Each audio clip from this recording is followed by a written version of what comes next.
Abram aí as suas Bíblias. Evangelho segundo escreveu o apóstolo João, capítulo de número 1. Nós faremos a leitura do verso de número 14. Evangelho de João, capítulo de número 1, verso 14. Já há algum tempo eu tenho tido o privilégio de pregar para os irmãos uma série de sermões no prólogo do Evangelho de João, o que corresponde a estes 18 primeiros versos do capítulo de número 1 de João, e hoje nós iremos pregar aí o nosso quarto sermão e o faremos com a graça de Deus a partir deste verso de número 14, que diz assim a palavra de Deus: E o Verbo se fez carne e habitou entre nós, cheio de graça e de verdade, e vimos a sua glória, glória como do unigênito do Pai. Mantenha a sua Bíblia aberta, feche os seus olhos, curve a sua cabeça. Nós iremos falar com o Senhor uma vez mais. Ó Senhor, nós somos gratos, ó Deus, por toda a tua bondade, por toda a graça, ó Deus, que o Senhor tem destinado a nós.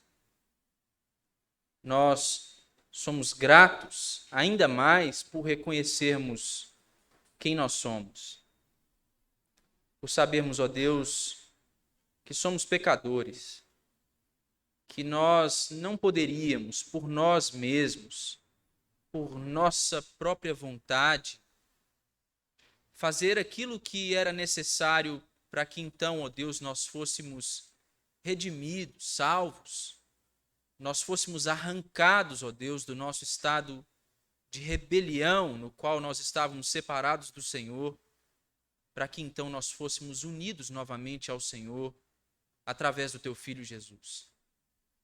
Senhor, nós Te louvamos, porque o Senhor é bom e a Sua misericórdia dura para sempre. Nós estamos aqui pedindo ao Senhor, ó Deus, por esta graça do Senhor, que nos foi comunicada no Evangelho. Esta graça que nos é comunicada aqui no texto que nós lemos. Por esta graça nós suplicamos, em nome de Jesus, ó Deus, que o Senhor nos conceda a bênção da iluminação do Teu Espírito Santo, para que ao olharmos para este texto nós possamos, ó Deus, compreendê-lo, nós possamos, ó Deus, aplicá-lo corretamente à nossa própria existência, de modo que nós possamos glorificar ao Senhor com a nossa vida e com o nosso testemunho. Eu estou certo, ó Deus, de que eu não reúno as condições necessárias para me colocar aqui à frente dos meus irmãos e para instruí-los na palavra do Senhor e conduzi-los a olharem fitamente para a pessoa do nosso Redentor Jesus Cristo. Mas o Senhor, ó Deus, pode fazer isso, até mesmo usando um instrumento como eu. O Senhor pode, por meio da Tua palavra, da Tua vontade e da ação poderosa do Teu Espírito, fazer com que todos nós aqui, nesta noite, possamos lançar o nosso olhar sobre aquele que deu a sua própria vida para nos perdoar os pecados e para nos unir novamente ao Senhor, o nosso Salvador Jesus Cristo. E é em nome dele que nós oramos ao Senhor, ó Deus. Amém. Prólogo, meus irmãos, é um termo utilizado originalmente na Grécia Antiga, no contexto do teatro da Grécia Antiga, naquelas que eram chamadas as tragédias gregas. É uma espécie de resumo, de introdução, de enunciado de um determinado tema que seria ou será tratado em uma peça. O costume de se utilizar o prólogo para poder dar início a uma apresentação teatral, ele se tornou comum nos séculos 17 e 18, e veio também a se tornar uma forma de introduzir, de enunciar temas de uma determinada literatura. Nesta fase preliminar de uma representação, o prólogo ele era normalmente dirigido por um ator ou por um narrador, onde ele procurava, então, narrar ali uma mensagem do dramaturgo para os seus ouvintes, para o seu público. E é mais ou menos o que João está fazendo aqui em seu evangelho. Aqui, no prólogo do evangelho de João, no prólogo deste drama da redenção dos homens, narrado pelo evangelista, agora nós chegamos ao nosso clímax. O evangelista agora ele está prestes a revelar a identidade do protagonista da história da redenção, do drama do evangelho. É como se João agora tivesse deixado apostos ali, os seus ajudantes, para que eles logo abrissem as cortinas do palco, para que aquele público pudesse ver então aquele ator que eles esperavam tão ansiosamente poder contemplar. Aqui, no verso de número 14, o evangelista João ele está nos mostrando a natureza da encarnação do Verbo.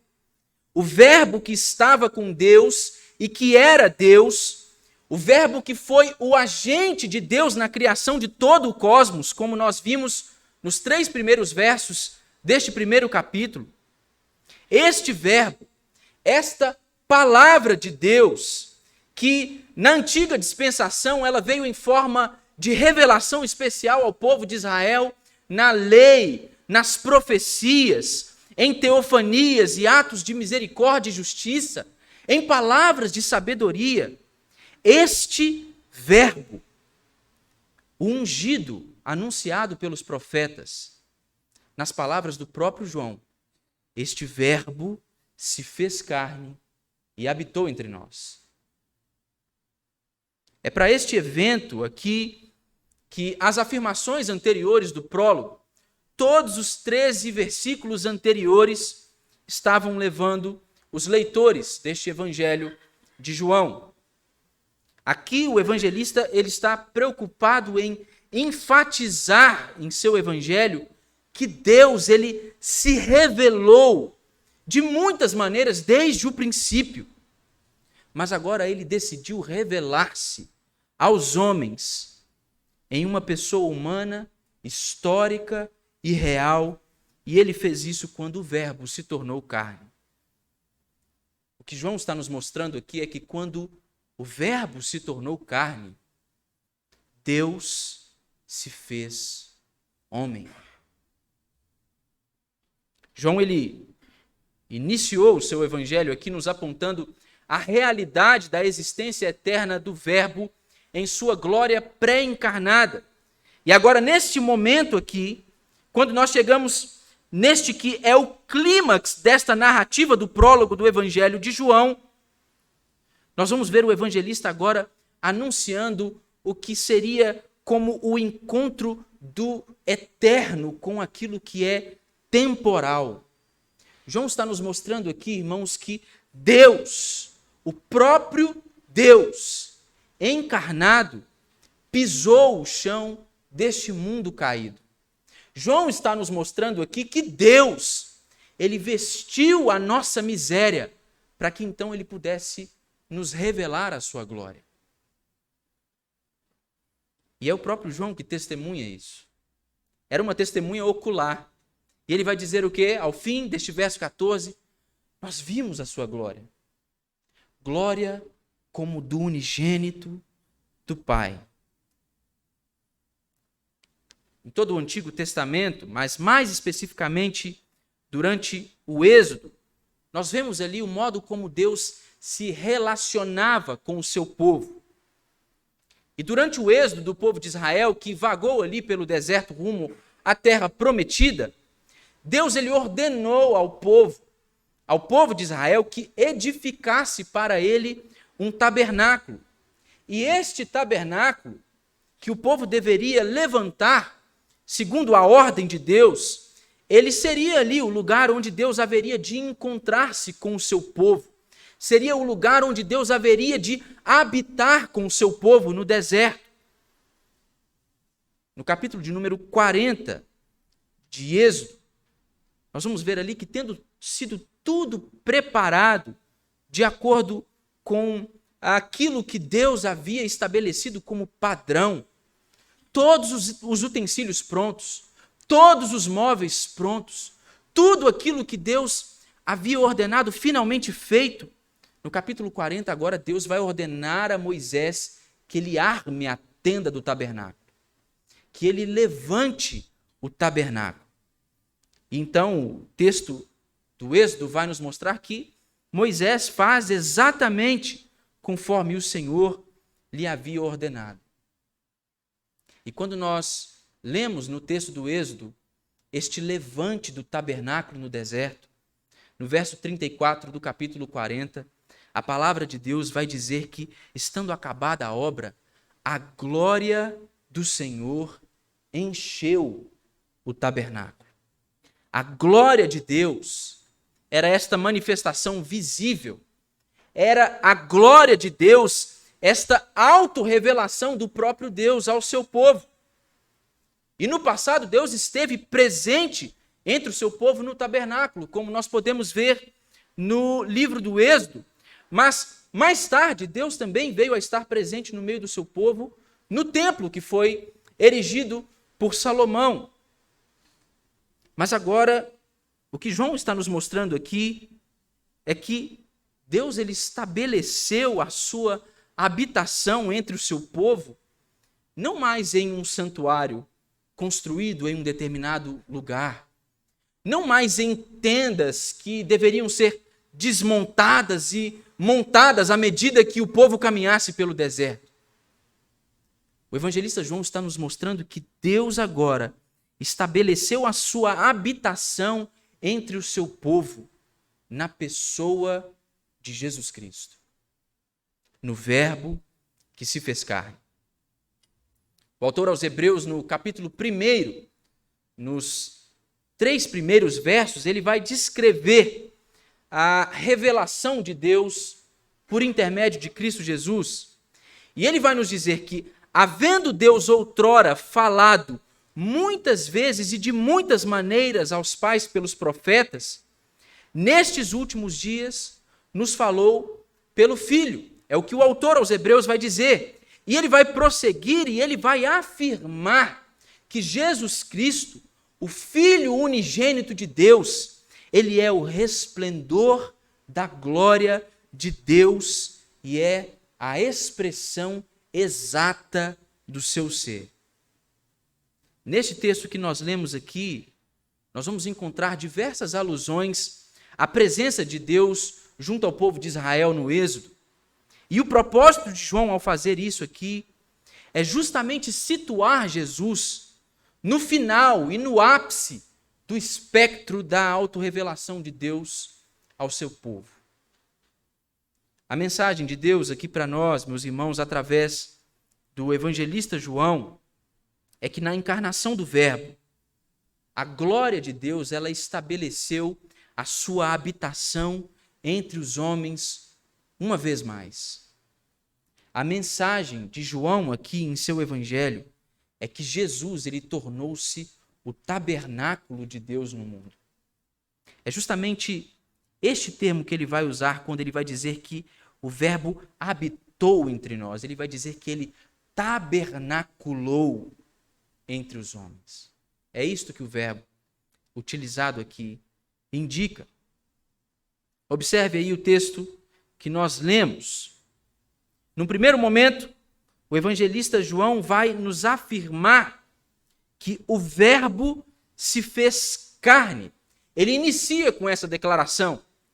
E para muitos naquele tempo, especialmente no lugar onde João está inserido, e aqui eu assumo que ele tenha escrito este seu evangelho na cidade de Éfeso, após ter retornado do seu exílio na ilha de Patmos, João, ao afirmar que o Verbo se fez carne, ele estava destacando uma característica que era inacreditável para a maioria dos seus ouvintes, que não poderiam conceber a ideia de Deus, que na tradição grega já era reconhecido como a palavra já era tida como sendo esta expressão divina, mas eles não podiam conceber de modo algum que esta palavra se tornasse homem, se fizesse carne. E João ele começa a declarar este verso dizendo que o verbo se fez carne. Isso tem um sentido bem especial aqui. O sentido, irmãos, é que o verbo ele não se fez carne no sentido de deixar de ser aquilo que ele era antes. Ao se fazer carne, o Filho ele não sofreu nenhuma mudança em sua essência. A segunda pessoa da Trindade, ela assume a natureza humana sem abandonar a sua natureza divina. É isto o que João está ensinando aqui, e é isto o que foi afirmado pelo Concílio de Calcedônia. É nisso que nós cremos e é isto que nós confessamos. Aqui nós temos a natureza divina e humana de Cristo Jesus se tornando completamente unidas, porém sem se fundirem. Michael Horton, o teólogo, em sua teologia sistemática, ele vai dizer que o que nós temos aqui é uma união da pessoa do Filho com a nossa humanidade, e não a união de uma pessoa divina com uma pessoa humana. É isso que ele está nos afirmando aqui a respeito da natureza da encarnação do Verbo. Ele não deixou de ser Deus para que se tornasse homem. A sua natureza humana e a sua natureza divina estavam presentes em uma mesma pessoa. Entretanto, é preciso, irmãos, enfatizar aqui que, ao vestir-se de nossa humanidade, o Verbo, o Filho unigênito de Deus, ele não se tornou participante do nosso pecado. Carne, muitas vezes, na Escritura, especialmente no Novo Testamento, é utilizado para referir-se à condição pecaminosa dos homens, mas também é utilizada para referir-se ao homem em si. Deus, o Verbo, a segunda pessoa da Trindade, ao assumir a natureza humana, ele o faz sem, porém, tornar-se pecador, sem, porém, assumir a pecaminosidade dos homens. O autor da carta aos Hebreus, ele vai também nos mostrar isso, ele vai enfatizar isso. Ele vai enfatizar isso quando ele vai apontar Jesus Cristo, no capítulo de número 4, como sendo o nosso supremo sumo sacerdote, o sumo sacerdote que se compadece de nós. O autor aos Hebreus vai dizer que Cristo Jesus, tendo sido tentado em todas as coisas, a nossa semelhança, ele o fez, porém, sem pecado. Sem pecado. Confessar essas verdades aqui, irmãos, é importante para que nós possamos compreender a natureza da nossa redenção. Um patriarca do século IV, teólogo, escritor cristão, chamado Gregório de Nazianzo, ele defendia a máxima de que aquilo que Deus não assumiu, ele não redime. E embora ele tenha cunhado este conceito, esta máxima, a verdade é que este conceito não foi elaborado por ele já estava implícito no ensino das Escrituras. Abra sua Bíblia aí na carta aos Hebreus, capítulo de número 2.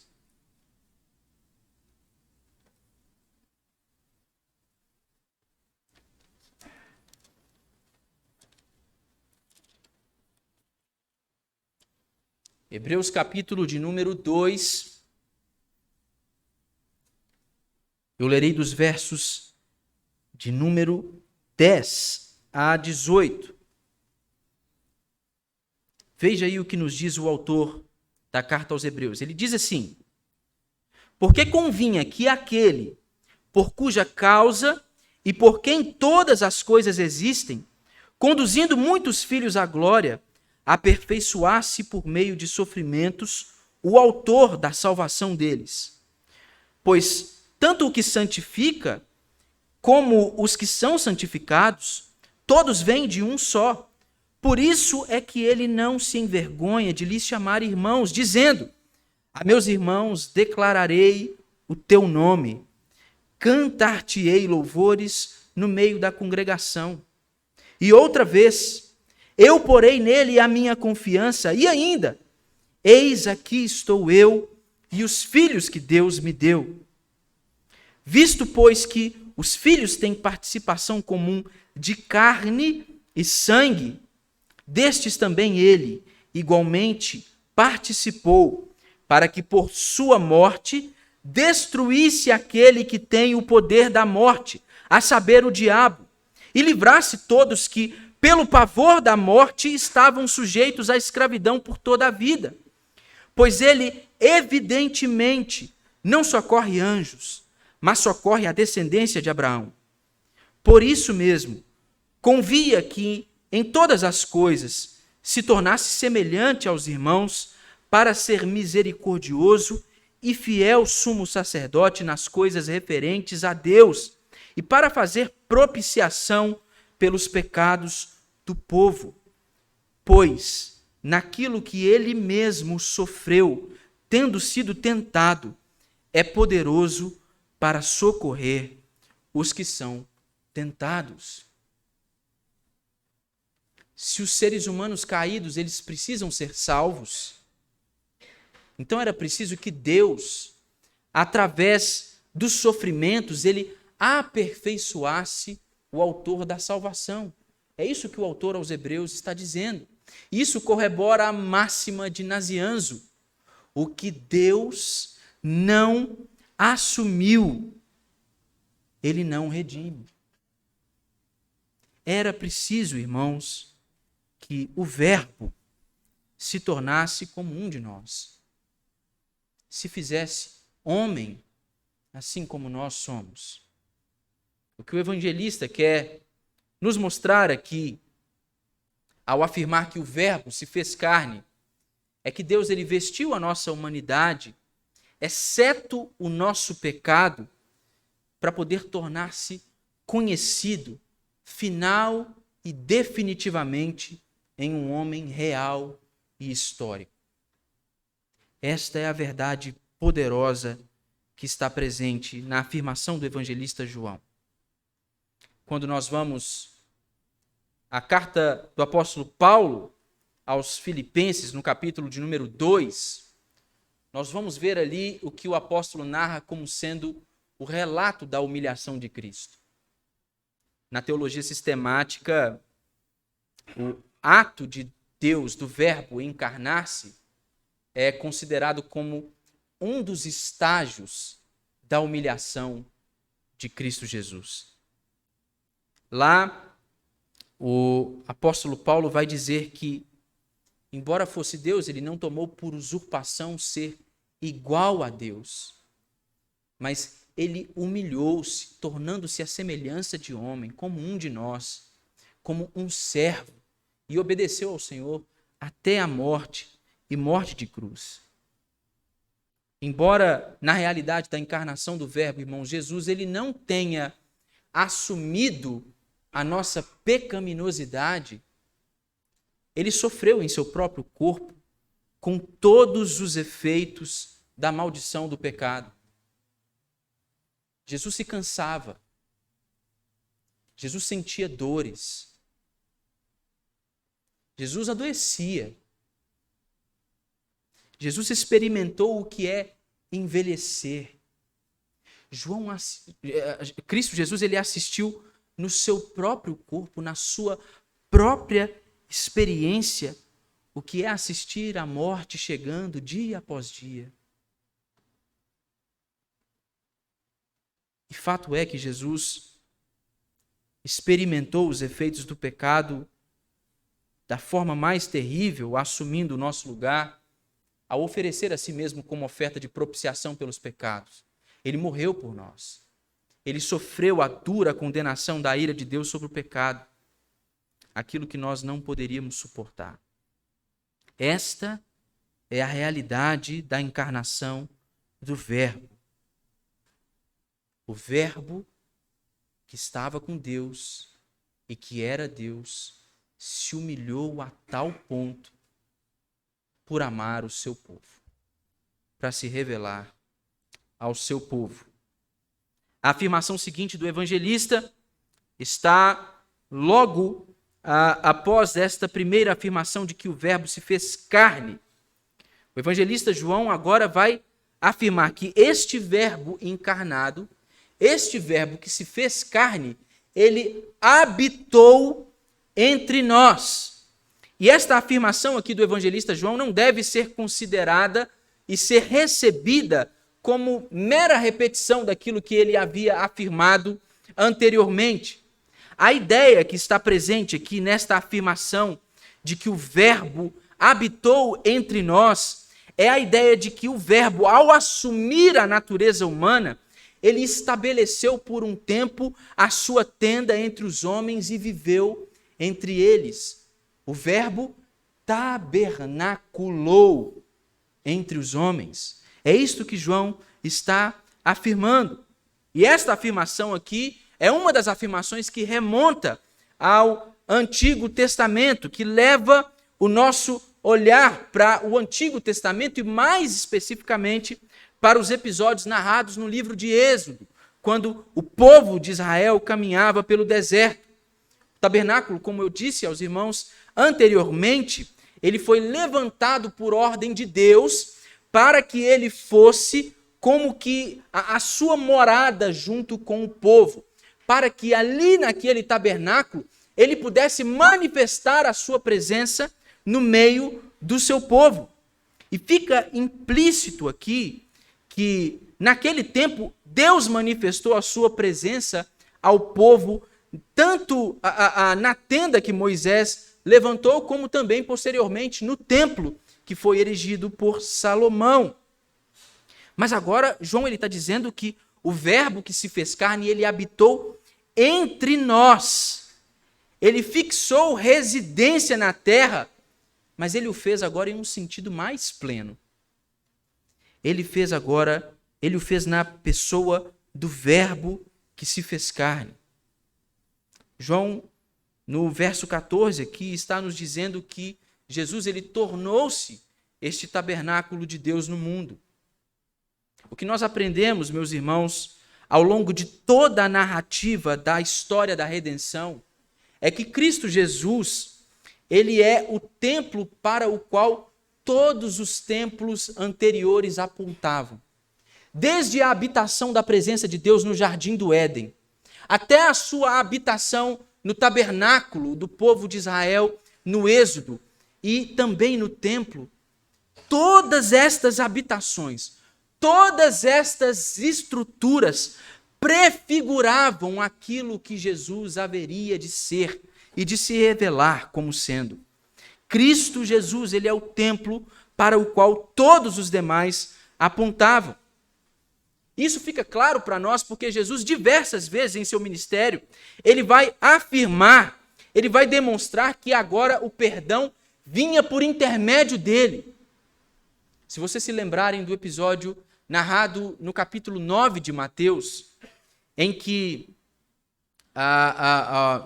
alguns amigos ali fazem um buraco no teto de uma casa e descem por ali um coxo. Este coxo desce enquanto Jesus estava ali falando dentro daquela casa, ensinando dentro daquela casa, ele para o seu ensino. Ele olha para aquele homem coxo. E a primeira coisa que Jesus diz para ele é assim: os seus pecados estão perdoados. E haviam ali alguns fariseus, alguns mestres da lei, e eles ficam loucos. E eles ficam pensando, com que autoridade um homem como esse, um mestre qualquer, é um mestre, eu também sou, ele apareceu agora, eu estou aqui há mais tempo do que ele, com que autoridade esse homem perdoa o pecado de alguém? Essa autoridade pertence somente a Deus. E ela somente pode ser experimentada através do sistema sacrificial do templo. Quando Jesus ele afirmava e declarava o perdão dos pecados para com uma pessoa, era como se ele estivesse ali negando, anulando todo o sistema sacrificial do templo. Isso causava ira nos mestres da lei daquele tempo. Mas isso para nós, irmãos, é um forte indicador de que o que Jesus estava fazendo aqui era ele mesmo assumindo a função do templo. Ele estava a assumir a função do templo. Na verdade, todo o perdão que Jesus oferece é aquilo que o templo sempre indicou, mas indicou de uma maneira imperfeita. Se nós formos um pouco mais adiante do texto que nós lemos, no capítulo de número 2, nos versos 19 a 21, nós vamos ver o evangelista João aqui narrando uma discussão entre Jesus e os líderes judeus. Essa discussão ela acontece logo após o episódio da purificação do templo. Vocês se lembram? Havia ali uma série de mercadores no templo, fazendo seus negócios. Jesus entra, derruba tudo, ordena que aqueles homens saiam de lá.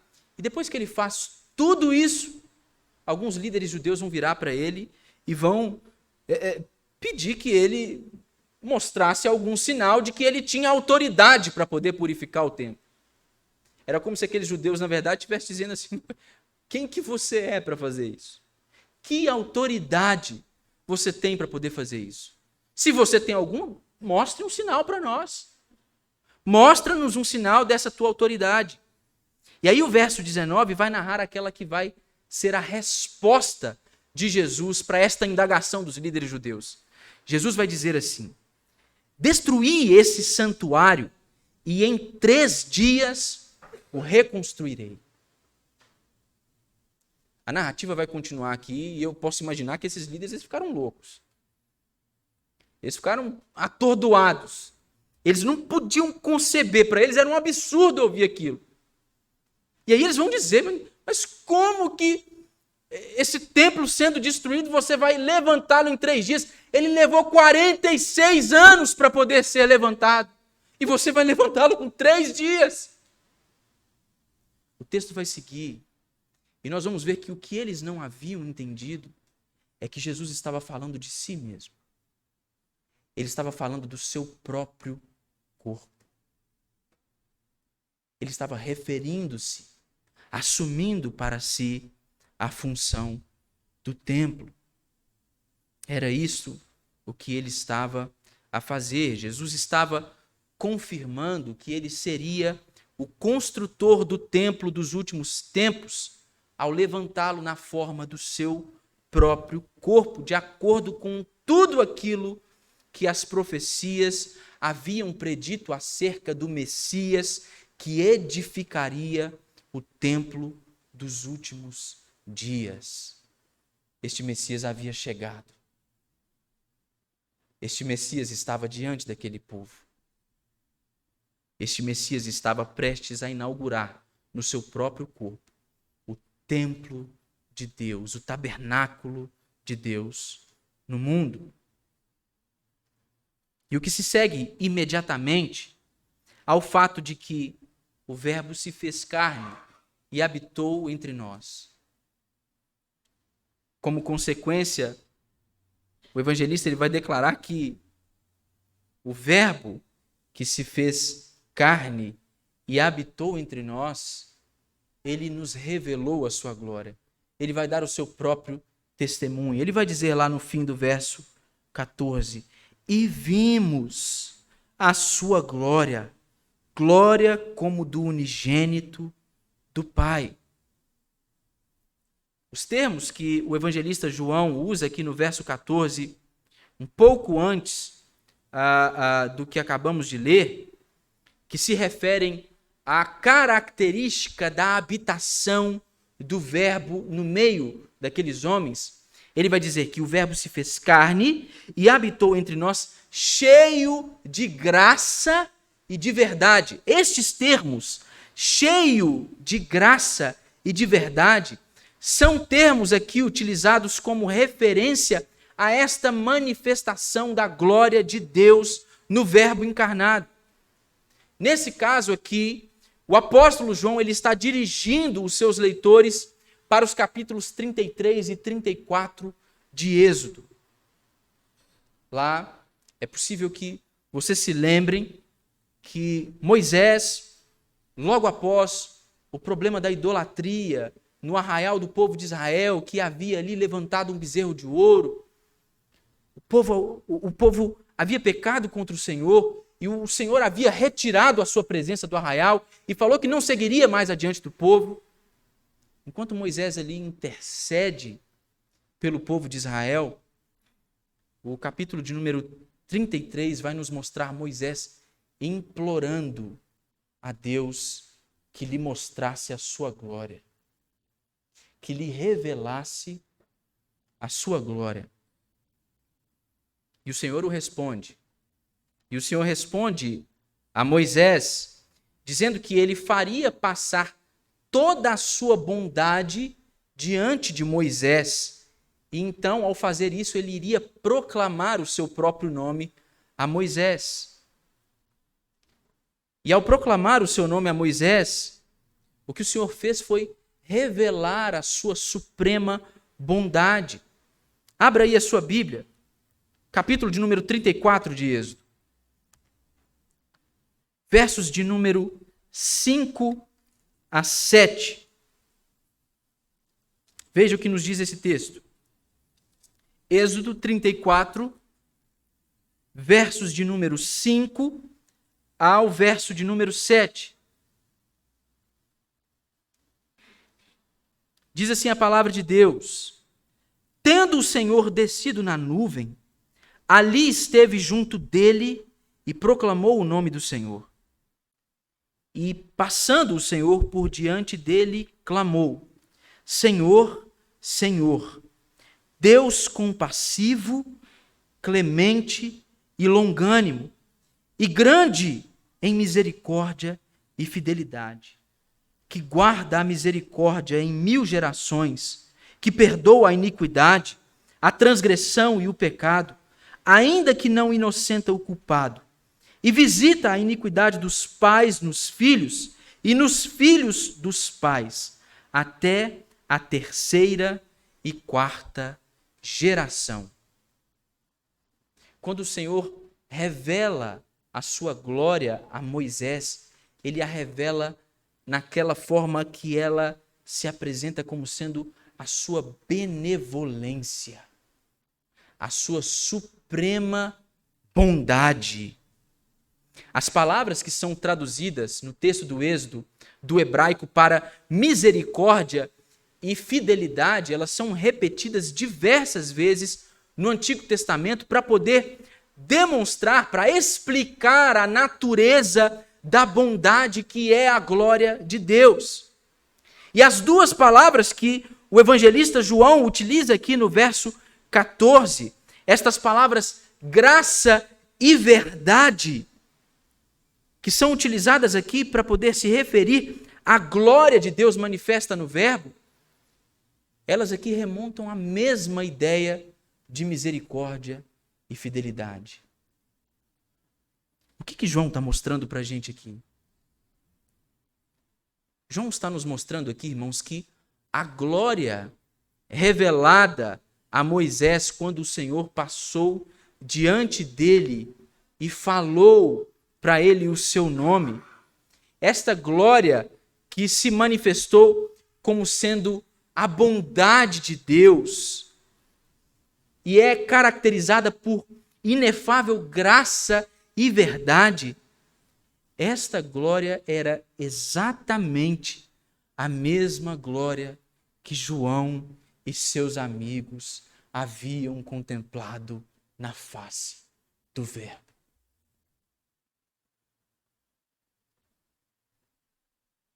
Porém, quando nós caminhamos ao longo de todo o Evangelho de João, à medida que João prossegue com a narrativa do seu Evangelho, vai ficando cada vez mais claro para nós que a glória que Cristo manifestou, ela não foi uma glória percebida imediatamente por todas as pessoas. Ela não era uma glória que podia ser contemplada a olho nu. À medida que João prossegue com a narrativa do seu evangelho, ele vai mostrar que Jesus ele começou a dar mostras dessa sua glória a ser revelada nos sinais que ele ia realizando. À medida que Jesus ia curando pessoas, à medida que Jesus ia libertando aqueles que estavam endemoniados, à medida que Jesus ele ia perdoando aqueles que iam recebendo, eles iam então percebendo a glória do Verbo. Eles iam então percebendo esta glória revelada na face de Cristo Jesus. Quando João diz aqui, vimos a sua glória, ele está se referindo ao seu próprio testemunho e ao testemunho dos outros discípulos, que haviam crido no Senhor Jesus, que haviam caminhado com ele. Mas cada um destes sinais, cada um destes atos poderosos de Jesus em seu ministério, que davam mostras ali desta sua glória, apontavam para um momento específico, para um grande ato na história da redenção. Quando nós contemplamos a cruz de Cristo, ali, meus irmãos, nós temos o momento crucial na história da redenção, em que a glória de Deus é revelada em Cristo Jesus. E é na sua ressurreição, ao terceiro dia, que ele inaugura o seu próprio corpo como sendo o templo da nova criação. É aí que nós contemplamos a glória do Verbo. A revelação da glória de Jesus, ela está especialmente ligada à cruz e à sua ressurreição e à exaltação que se segue. Entretanto, mesmo esta glória revelada no sacrifício redentor de Cristo Jesus requer mais do que olhos para poder contemplá-la. Para que nós contemplemos esta fé, esta glória, é preciso que nós tenhamos fé. É preciso que nós creiamos na mensagem do Evangelho. Quando Jesus ele é assunto aos céus e ele vai agora glorificado retornar para o seu estado de uma comunhão plena e perfeita com Deus Pai, ali estando agora revestido de toda a sua glória, ele dá uma ordem aos seus discípulos antes que ele suba aos céus mais uma vez. Ele vai ordenar que estes discípulos, eles permaneçam na cidade de Jerusalém, aguardem ali, para que eles sejam revestidos do alto com o poder do Espírito Santo de Deus.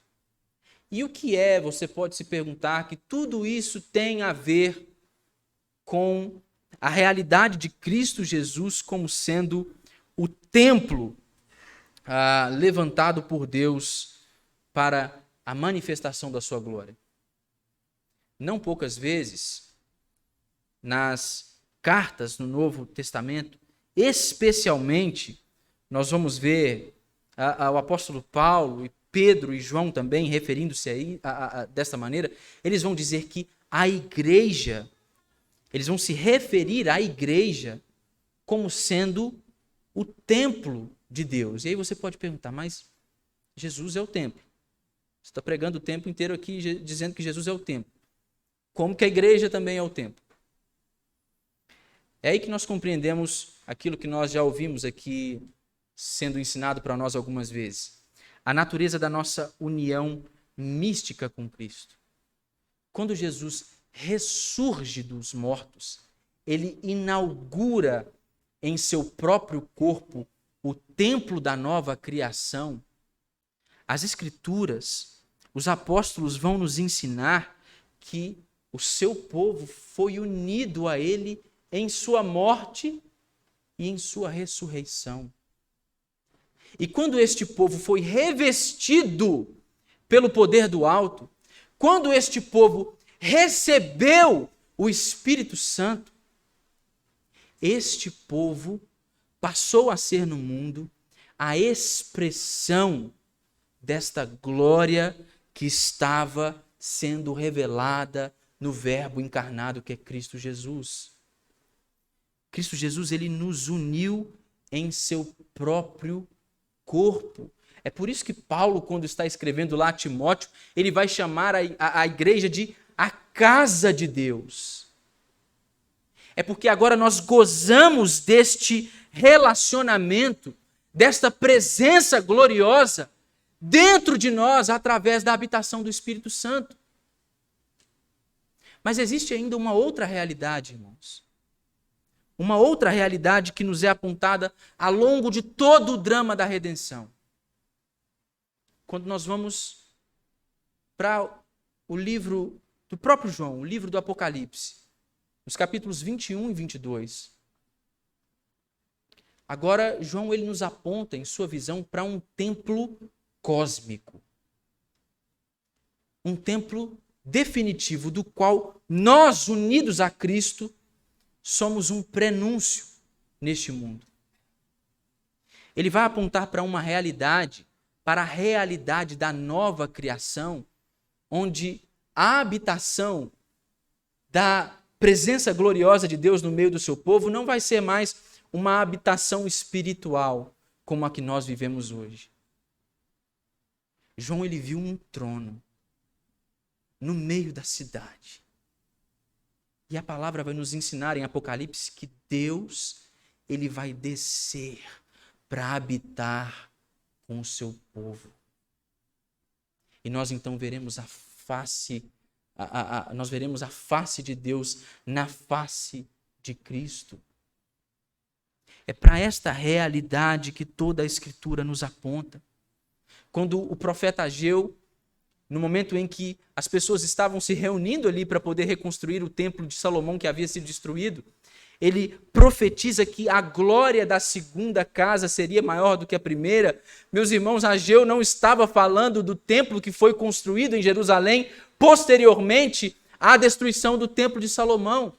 Isso fica provado porque todo este período, neste novo templo, foi marcado por uma escassez da manifestação da presença de Deus. E este não era um templo definitivo. Ele haveria de ser destruído alguns anos depois, no ano 70 depois de Cristo. Quando o profeta está dizendo que a glória da segunda casa seria maior do que a primeira, ele está contemplando o ungido de Deus, o Messias, que haveria de levantar o templo em seu próprio corpo. E que implicações práticas isso tem para nós, irmãos? Se Cristo é o templo, e nós, a igreja, fomos unidos misticamente ao seu corpo, sendo também, juntamente com ele, casa de Deus, templo no mundo, é preciso que nós agora abracemos a comissão que nos fora designada. A vontade de Deus, e esta foi a designação que ele havia dado para Adão no Éden, e posteriormente foi dando para os patriarcas, para o povo de Israel, e que fora uma comissão deixada de lado, é a de que eles deveriam expandir, habitar a terra, estabelecer as tendas para que a glória de Deus se espalhasse por todo o mundo. Esta comissão ela é retomada com Cristo. E agora qual que é o nosso papel como igreja, irmãos? O nosso papel é o de anunciarmos o Evangelho, para que através do Evangelho que Paulo, na sua segunda carta aos Coríntios, no capítulo 4, refere-se a ele como sendo o Evangelho da glória de Deus em Cristo Jesus, é preciso que nós agora abracemos a nossa comissão, anunciemos o Evangelho, para que através do Evangelho, sendo pregado em todo o mundo, a glória de Deus habite os quatro cantos dessa terra. Veja, para nós finalizarmos, o que Paulo vai dizer lá na sua segunda carta aos Coríntios.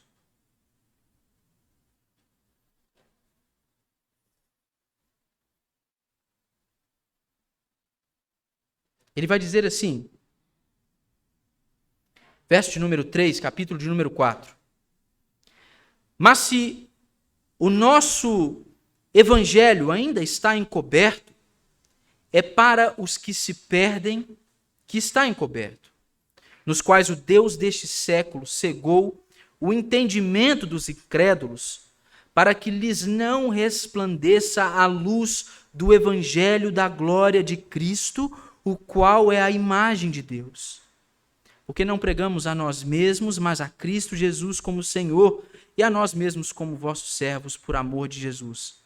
Porque Deus que disse, das trevas resplandecerá a luz, Ele mesmo resplandeceu em nosso coração, para a iluminação do conhecimento da glória de Deus na face de Cristo. Nós precisamos, irmãos, abraçar a nossa comissão. Isso é o que o Senhor requer de nós. Que nós venhamos a estabelecer a manifestação da sua presença gloriosa no mundo através da pregação do Evangelho, para que por meio da pregação do Evangelho, aqueles do rebanho de Deus que estão espalhados no mundo sejam então reunidos uma vez mais. Mas toda esta realidade da nossa grande comissão e da nossa participação com Cristo como sendo o templo de Deus no mundo, aponta, e eu quero uma última vez reiterar isso, para uma realidade mais gloriosa, irmãos. Haverá um tempo onde não mais será requerida de nós a fé. Vai haver um dia em que você não vai precisar de fé para poder contemplar essa glória. Este dia é o dia em que o Senhor Jesus Cristo há de se revelar e de vir a este mundo uma última vez para poder buscar a sua igreja e para poder consumar a nova criação. E esta é uma notícia bendita, irmãos, porque daí, por toda a eternidade, nós iremos agora habitar com o Senhor. Nós iremos andar juntamente com Ele. Nós o veremos face a face. Mas esta é uma bendita notícia para aqueles que creem, porque estes contemplarão a glória de Deus para a sua completa redenção.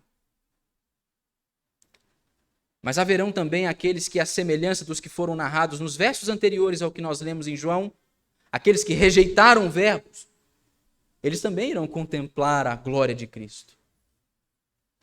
Mas eles irão contemplar essa glória de Cristo para a sua condenação eterna.